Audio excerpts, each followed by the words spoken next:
नमस्कार साथियों, मैं पल्लवी तिवारी आप सभी का स्वागत करती हूँ आपके अपने हिंदी वाली चैनल पे। आशा करती हूँ कि आप सभी स्वस्थ एवं मस्त होंगे। तो चलिए शुरू करते हैं आज का दैनिक जागरण संपादकीय।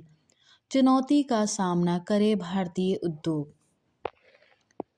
इस वर्ष गणतंत्र दिवस पर यूरोपीय संघ की अध्यक्ष उर्सुला वान और यूरोपीय परिषद के अध्यक्ष एंटोनियो कोस्टा की दिल्ली में उपस्थिति केवल भारत और यूरोप के बीच के मधुर होते संबंधों को ही नहीं बयां कर रही थी, बल्कि इन संबंधों को आगे बढ़ाने की पहल को भी रेखांकित कर रही थी।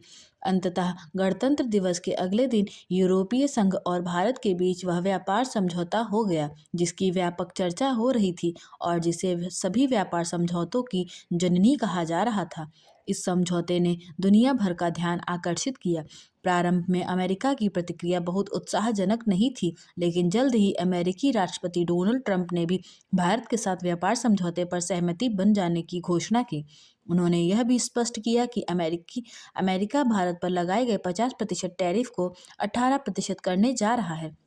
उनकी इस घोषणा का भारतीय प्रधानमंत्री ने भी स्वागत किया, क्योंकि गत दिवस इस समझौते की रूपरेखा सामने आ गई। इसलिए माना जा रहा है कि अगले माह इस पर हस्ताक्षर हो जाएंगे। यूरोपीय यूनियन की तरह अमेरिका से होने वाला व्यापार समझौता इसलिए विशेष है क्योंकि असमंजस था कि दोनों देशों के बीच व्यापार समझौता हो पाएगा या नहीं। भारत यूरोपीय संघ के बीच व्यापार समझौता इसलिए हो सका क्योंकि एक ओर जहां भारत अमेरिकी राष्ट्रपति रवैये से चिंतित था, वहीं दूसरी ओर यूरोप के देश भी। इस समझौते का एक कारण यह भी रहा कि पिछले कुछ समय में भारत ने यूरोप के प्रमुख देशों फ्रांस और जर्मनी के साथ अपने रिश्ते प्रगाढ़ किए हैं। इसके अलावा हाल के समय में भारत ने ब्रिटेन, न्यूजीलैंड, ओमान और यूएई के साथ भी व्यापार समझौते किए हैं। कुछ अन्य देशों से भी भारत की व्यापार समझौते संबंधी वार्ताएं अंतिम चरण में हैं। इन देशों में कनाडा भी है, जिसके इन दिनों अमेरिका से रिश्ते खराब चल रहे हैं। यूरोप को व्यापार के मामले में भारत का साथ लेना इसलिए आवश्यक महसूस हो रहा था क्योंकि यहाँ के देश कई आर्थिक चुनौतियों का सामना कर रहे हैं।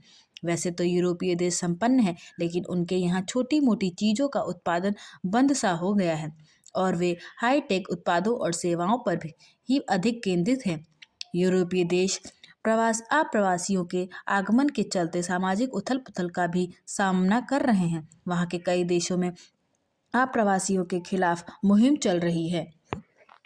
यूरोप भले ही 2 दर्जन से अधिक देशों की एक इकाई हो, पर वहाँ के कुछ देश अत्यधिक विकसित हैं तो कुछ विकासशील देशों की श्रेणी में आते हैं। ऐसे विकासशील देश भारत में व्यापार को अपने लिए और लाभप्रद मान रहे हैं। जिस तरह भारत और यूरोपीय संघ के बीच व्यापार समझौते ने सुर्खियां बटोरी, उसी तरह भारत और अमेरिका के बीच होने वाले व्यापार समझौते को लेकर भी दुनिया भर में चर्चा हो रही है। समझौते पर दोनों देशों के साझा बयान ने चर्चा को और तेज कर दिया है। भारत अमेरिका के साथ यथाशीघ्र व्यापार समझौते के लिए इसलिए प्रयत्नशील था क्योंकि अमेरिकी राष्ट्रपति की ओर से 50% टैरिफ लगाए जाने के बाद भारतीय निर्यातक मुश्किल में थे।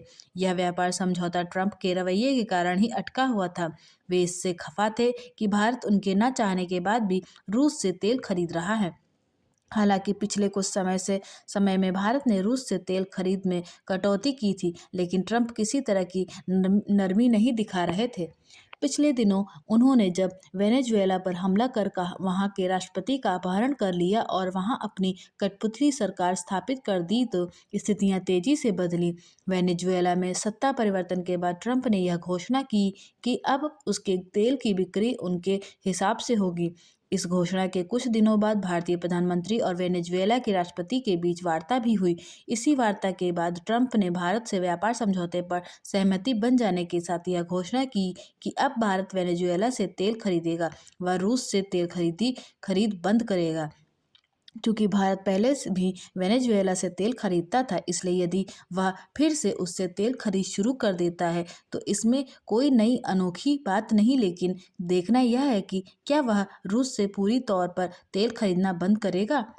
यूरोपीय संघ के साथ हुए व्यापार समझौते और अमेरिका के साथ होने वाले इसी तरह के समझौते के बाद भारत सरकार के साथ भारतीय कारोबारियों को इस पर विशेष ध्यान देना होगा कि इन समझौतों का अधिक से अधिक लाभ कैसे उठाया जाए, क्योंकि यूरोप के देशों ने हर मामले में अपने मानक ऊंचे कर रखे हैं। इसलिए भारतीय कारोबारियों को इस पर करना होगा कि उनके उत्पाद और उनकी सेवाएं वहां के मानकों पर खरी उतर सकें।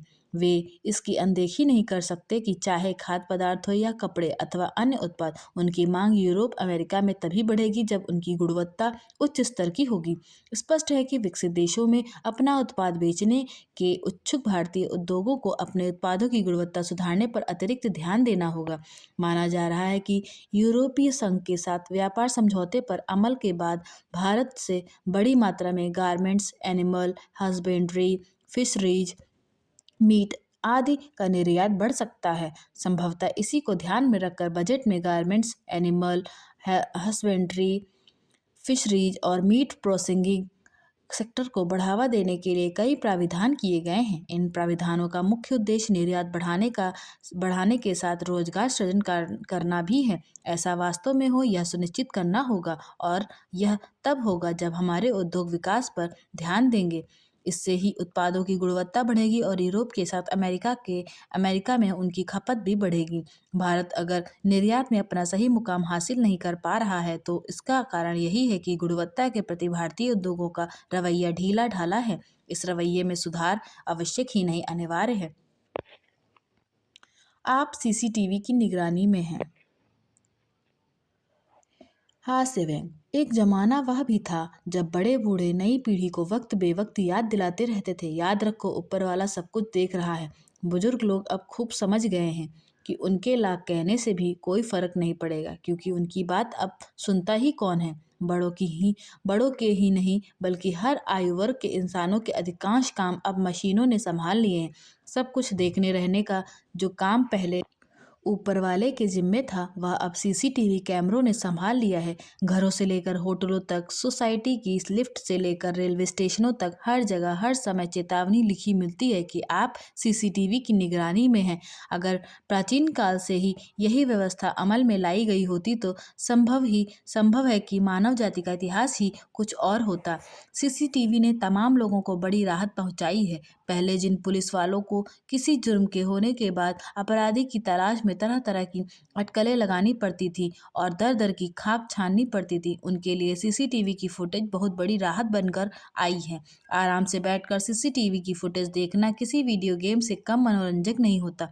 किसी अन्य वाहन की नंबर प्लेट पढ़ने के लिए फुटेज को रिवर्स करना पड़े तो किसी लोकप्रिय कार्टून देखने जैसे आनंद की अनुभूति होने लगती है। सोसाइटी की बहुमंजिला इमारतों में रहने वाले लोगों की हैसियत का एक अनुमान सीसीटीवी वाली चेतावनी से लगाया जा सकता है। साधारण मध्यम श्रेणी वाले फ्लैट जिस इमारत में हो, उसके मुख्य द्वार पर एक सिक्योरिटी गार्ड और एक सीसीटीवी वाली चेतावनी में से काम चल जाता है।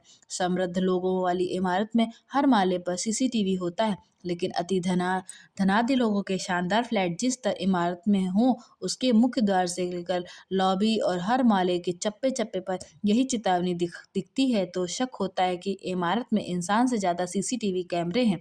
मध्य वर्ग के फ्लैट वाली इमारत में सीसीटीवी कैमरे लगाने के अवांछित नतीजे हमें भुक्तभोगी बनने के बाद भी पता चले। सीसीटीवी कैमरे ना हो तो एक आध बार चोरी हो सकती है, लेकिन उसके होने से कई मुश्किलें आ सकती हैं। मध्य वर्ग की पढ़ी लिखी महिलाएं अब केवल गृहिणी का किरदार नहीं निभाती, नौकरी या प्रोफेशन के चलते उनका काम बिना किसी सहायिका या काम वाली बाई के नहीं चलता। हमारी श्रीमती जी को एक बार किचन में लगे सीसीटीवी की फुटेज में एक मज़ेदार दृश्य दिखा। काम वाली बाई ने फ्रिज खोलकर जग में रखे दूध का एक घूंट गटका ही था कि उसकी नज़र दीवार पर लगे सीसीटीवी कैमरे के लेंस पर पड़ी। दूध का एक घूंट गटका ही था कि उसकी नज़र से दीवार पर लगे सीसीटीवी कैमरे के लेंस पर पड़ी। दूध का दूसरा घूंट गले से उतार नहीं सकी बेचारी। पहले उसने लेंस की तरफ हाथ उठाकर उसकी नज़र से बचने का प्रयास किया, फिर झटके से फ्रिज बंद करके बाहर आकर श्रीमती जी से बोली, जिस घर में मेरे ऊपर जरा भी भरोसा न किया जाए उस घर में मुझे काम नहीं करना। मेरा हिसाब कर दो, उसके 2-4 दिनों के बाद ही सोसाइटी के घरों में काम करने वाली अधिकांश बांग्लादेशी बाइयां पुलिस की धरपकड़ के डर से अंतर्ध्यान हो गईं। जो बची खुची स्थानीय महिलाएं थीं, उन्होंने एकजुट होकर मांग उठाई कि जिस फ्लैट में किचन के अंदर सीसीटीवी कैमरा लगा होगा, उसमें वे काम नहीं करेंगी। अब हमारी सोसाइटी के बाहर लिखा है, यहाँ इमारतें सीसीटीवी की निगरानी में नहीं है, और नहीं के अक्षरों के साइज के सामने सोसाइटी के बहुमंजिला टावर भी छोटे नजर आते हैं। डीएनए में जमा होगा डिजिटल डाटा। दुनिया लगातार डिजिटल हो रही है। डिजिटल सूचनाओं के बढ़ते अंबार से उनकी स्टोरेज की समस्या भी बढ़ रही है। अब अगली पीढ़ी का डाटा स्टोरेज डीएनए के मॉलिक्यूल के अंदर भी हो सकता है। एरिजोना स्टेट यूनिवर्सिटी एएसयू के शोधकर्ताओं ने दिखाया है कि डीएनए कुछ फेरबदल के बाद स्टोरेज और एन्क्रिप्शन दोनों को संभाल सकता है। शोधकर्ताओं का दावा है कि डीएनए स्टोरेज पारंपरिक सिलिकॉन आधारित टेक्नोलॉजी से बेहतर प्रदर्शन कर सकता है। आधुनिक कंप्यूटर जानकारी स्टोर करने और सुरक्षित कर रखने के लिए सिलिकॉन पर निर्भर करते हैं। सिलिकॉन तेजी से काम करता है, लेकिन स्टोरेज सिस्टम के लिए बड़ी इमारतों, बिजली की निरंतर सप्लाई और कूलिंग की जरूरत होती है। सिलिकॉन आधारित स्टोरेज को लंबे समय तक सुरक्षित रखना भी मुश्किल रहता है। डीएनए सूचना स्टोरेज का बिल्कुल अलग विकल्प देता है। डीएनए की बहुत थोड़ी सी मात्रा में बहुत ज़्यादा डाटा स्टोर किया जा सकता है। यह स्टोरेज हजारों या लाखों वर्ष तक स्थिर रह सकता है। एएसयू के प्रोफेसर हाओयान ने कहा, सूचना प्रौद्योगिकी दशकों से लगभग पूरी तरह से सिलिकॉन पर निर्भर रही है। हमने यह दिखाया है कि जैविक अणुओं, खासकर डीएनए मॉलिक्यूल को मौलिक रूप से नए तरीकों से जानकारी स्टोर करने और सुरक्षित रखने के लिए परिवर्तित किया जा सकता है। उन्होंने कहा कि डीएनए को केवल एक आनुवांशिक पदार्थ के बजाय एक इंफॉर्मेशन प्लेटफॉर्म के रूप में मानकर हम यह फिर से सोचना शुरू कर सकते हैं कि सूक्ष्म स्तर पर डाटा कैसे स्टोर किया जा सकता है, कैसे उसे पढ़ा जा सकता है और कैसे सुरक्षित किया जा सकता है। डीएनए से डाटा के एनकोड करने के लिए वैज्ञानिक आनुवंशिक अक्षरों की लंबी लड़ी की तरह डीएनए का इस्तेमाल करने के बजाय उसका उपयोग बिल्डिंग ब्लॉक्स की तरह करते हैं। डीएनए की लड़ियों को कागज की ओरिगेमी कागज मोड़ने की जापानी कला की तरह छोटे छोटे आकार में मोड़ा जाता है। सूचना आनुवंशिक कोड को पढ़ने से नहीं मिलती, सूचना आकार से मिलती है। कीबोर्ड पर अलग अलग सिंबल की तरह आकृतियों का मतलब अलग अलग संदेश होता है। जैसे ही डीएनए के छोटे आकार बहुत छोटे सेंसर से गुजरते हैं, हर आकार एक अनोखा विद्युत सिग्नल बनाता है। कंप्यूटर प्रोग्राम उन सिग्नलों को पहचानते हैं और उन्हें सही आकार से मिलाते हैं। पहचान हो जाने के बाद स्टोर किया गया संदेश फिर से पढ़ने लायक हो जाता है। डीएनए आधारित स्टोरेज लंबे समय तक बड़ी मात्रा में जानकारी बचाने में मदद कर सकता है। डीएनए एन्क्रिप्शन उच्च विकिरण और तेज गर्मी और जैसी कठोर परिस्थितियों में भी काम कर सकता है। शीशे के घर एक पुरानी फिल्म का प्रसिद्ध डायलॉग है, जिनके घर शीशे के होते हैं वे दूसरे के घर पत्थर नहीं मारा करते। मगर राजनीति में इसकी फिक्र भला किसे है।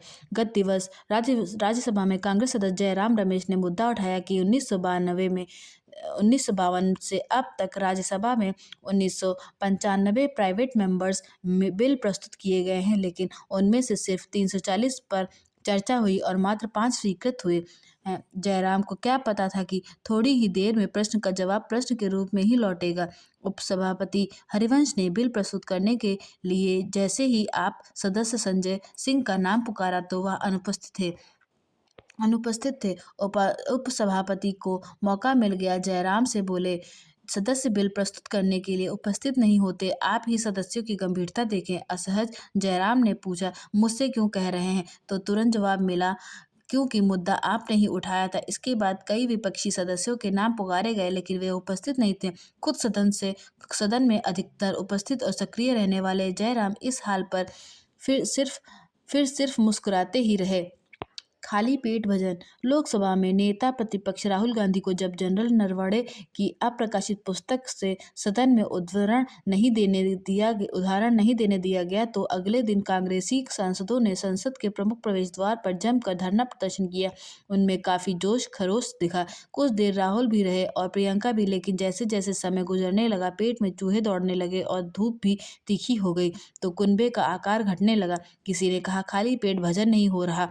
ऐसे में फैसला हुआ कि सारे संसद एक साथ भोजन करने जाएंगे, लेकिन सवाल उठा कि प्रदर्शन स्थल को बिल्कुल खाली कैसे छोड़ दिया जाए। बताते हैं कि तय हुआ कि कम से कम 2 सांसद वहीं डटे रहें, लेकिन यह भी सुनिश्चित करना था कि हाथ में ऐसा कोई पोस्टर ना हो जिससे सत्ता पक्ष को और अवसर मिल जाए, यानी ऐसा कोई पोस्टर जिससे राहुल का नाम जुड़ता हो, वरना भाजपा को यह प्रचारित करने का अवसर मिल जाता कि राहुल के पक्ष में सिर्फ 2 कांग्रेसी सांसद जुटे। लिहाजा एक सांसद के हाथ में महाराष्ट्र की एक नदी से जुड़ी समस्या पर लिखा हुआ पोस्टर था और दूसरे के हाथ में खरीफ फसल के समर्थन मूल्य बढ़ाने का पोस्टर दिया गया। दोनों सांसद 2 घंटे तक जगह की हिफाजत में लगे रहे। संवेदनशीलता। अब तक अमेरिका के साथ रुकी ट्रेड डील को भारतीय उद्योग के लिए नुकसानदेह बता रहा विपक्ष अब यह ढूंढने में जुट गया है कि डील को कैसे नुकसानदेह बताया जाए। लिहाजा पहले किसान विरोध बताने की कोशिश हुई, लेकिन जब स्पष्ट हो गया कि अनाज सहित बहुत बड़ी संख्या में कृषि उत्पादों पर कोई समझौता नहीं हुआ, तो दूसरे मुद्दे ढूंढे जा रहे हैं। इस बीच सरकार ऐसा कोई विशेष विषय छूना नहीं चाहती है जिससे कारण बेवजह कोई समस्या बड़ी खड़ी हो या फिर विवाद उठे। यही कारण है कि खुद अमेरिकी राष्ट्रपति ट्रंप और भारत के प्रधानमंत्री नरेंद्र मोदी की ओर से घोषणा होने के बावजूद जब अमेरिका में मौजूद विदेश मंत्री एस जयशंकर से इस पर सवाल पूछा गया तो वह टाल गए। उन्होंने कहा कि इसका जवाब वाणिज्य मंत्री देंगे। शनिवार को संयुक्त घोषणा होने के बाद जब वाणिज्य मंत्री पीयूष गोयल से रूस से होने वाली क्रूड खरीद को लेकर सवाल पूछा गया तो उन्होंने कहा इसका जवाब विदेश मंत्रालय से पूछा जाना सही होगा। ध्यान रहे कि क्रूड को लेकर विदेश मंत्रालय स्पष्ट कर चुका है कि भारत अपनी ऊर्जा सुरक्षा को ध्यान में रखते हुए फैसला लेगा। यह संवेदनशीलता अगर विपक्ष में आ जाती तो शायद डील के लिए पहले भी माहौल बन सकता था। प्रशासनिक लापरवाही।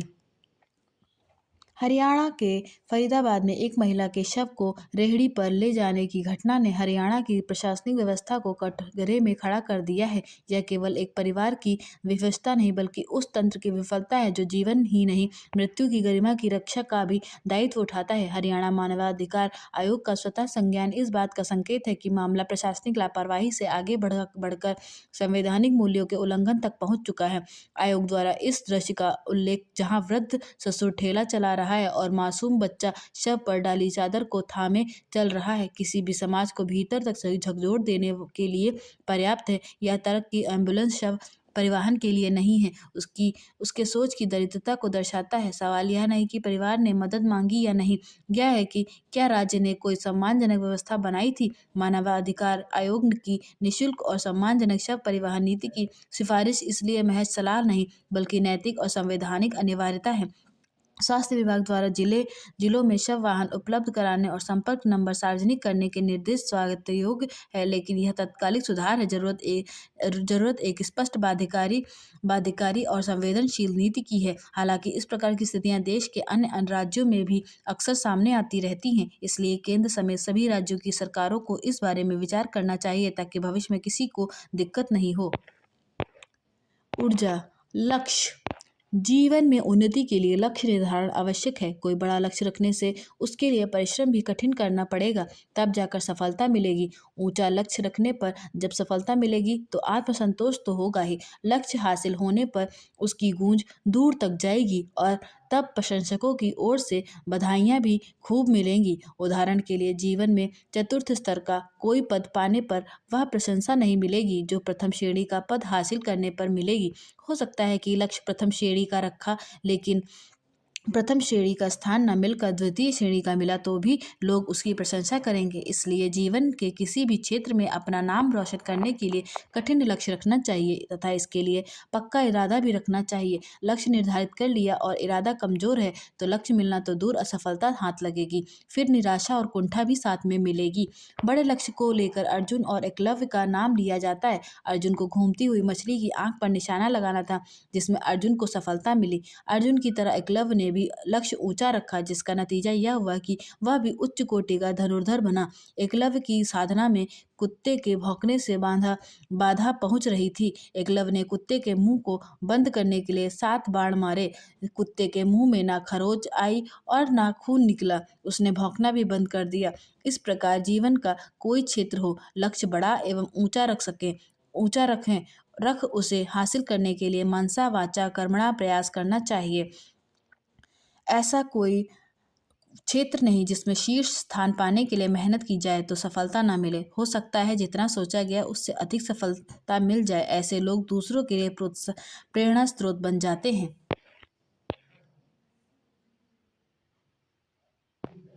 समझौते की रूपरेखा। आखिरकार अमेरिका और भारत के बीच अंतरिम व्यापार समझौते की रूपरेखा पर सहमति बनने की घोषणा हो गई। इसी के साथ अनिश्चितता के तमाम बादल छट गए और यह स्पष्ट हो गया कि जल्द ही दोनों देशों के बीच व्यापार शुरू हो जाएगा। भारत पर अमेरिकी टैरिफ का 25 से 18% तय हो जाना और रूस के तेल खरीदने के कारण लगाए गए दंडात्मक 25% टैरिफ का हट जाना राहत की एक बड़ी खबर है। राहत के बाद यह भी है कि दोनों देश समझौते को शीघ्र ही अंतिम रूप देने को तत्पर हैं। समझौते की रूपरेखा के अनुसार भारत अमेरिका के सभी औद्योगिक सामानों, सूखे अनाज, पशु आहार के लिए ज्वार, मेवे, प्रसंस्कृत फल, सोयाबीन तेल, शराब, स्पिरिट और अन्य उत्पादों सहित कई प्रकार के खाद्य और कृषि उत्पादों पर शुल्क समाप्त या कम करेगा। इसी तरह अंतरिम समझौते के बाद भारत से अमेरिका निर्यात होने वाली जेनेरिक दवाइयों, रत्न, हीरे, विमान के कल पुर्जे सहित कई वस्तुओं पर शुल्क शून्य हो जाएगा। यह विशेष रूप से उल्लेखनीय है क्योंकि पहले यह माना जा रहा था कि भारत से निर्यात होने वाली सभी सामग्री पर 18% टैरिफ लगेगा। इससे यह भी रेखांकित होता है कि समझौता बराबरी के स्तर पर होने जा रहा है। अमेरिकी टैरिफ में कमी से भारत के कपड़ा, परिधान, चमड़ा, जूते, प्लास्टिक, रबर, जैविक रसायन, घरेलू सजावट, हस्तशिल्प उत्पाद और कुछ मशीनरी के निर्यात को भी बढ़ावा मिलेगा। व्यापार समझौते की रूपरेखा यह भी बता रही है कि भारत कृषि और डेयरी सेक्टर को संरक्षित करने में सक्षम रहा है और वे आशंकाएं सही नहीं थी कि हमें अमेरिकी दबाव के सामने अपने हितों की अनदेखी करनी पड़ सकती है। इसकी पुष्टि संयुक्त बयान के इस अंश से होती है कि भारतीय वस्तुओं पर शुल्क कम करने के लिए अमेरिका भारत के अनुरोध पर विचार करेगा। यह भी महत्वपूर्ण है कि दोनों देश बाजार पहुंच के अवसरों को और बढ़ाने की दिशा में काम करेंगे। वास्तव में इससे ही दोनों देशों के बीच 2030 तक $500 अरब के व्यापार के लक्ष्य को हासिल किया जा सकता है।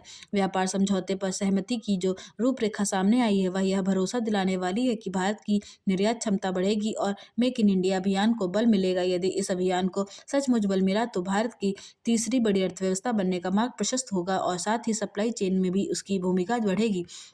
आज जब दुनिया के प्रमुख देश यह चाहते हैं कि ग्लोबल सप्लाई चेन में भारत बड़ी भूमिका निभाए और चीन के दबदबे को कम करे, तब भारतीय कारोबारियों को विश्व बाजार में अपने बलबूते अपनी जगह बनाने के लिए तैयार रहना होगा।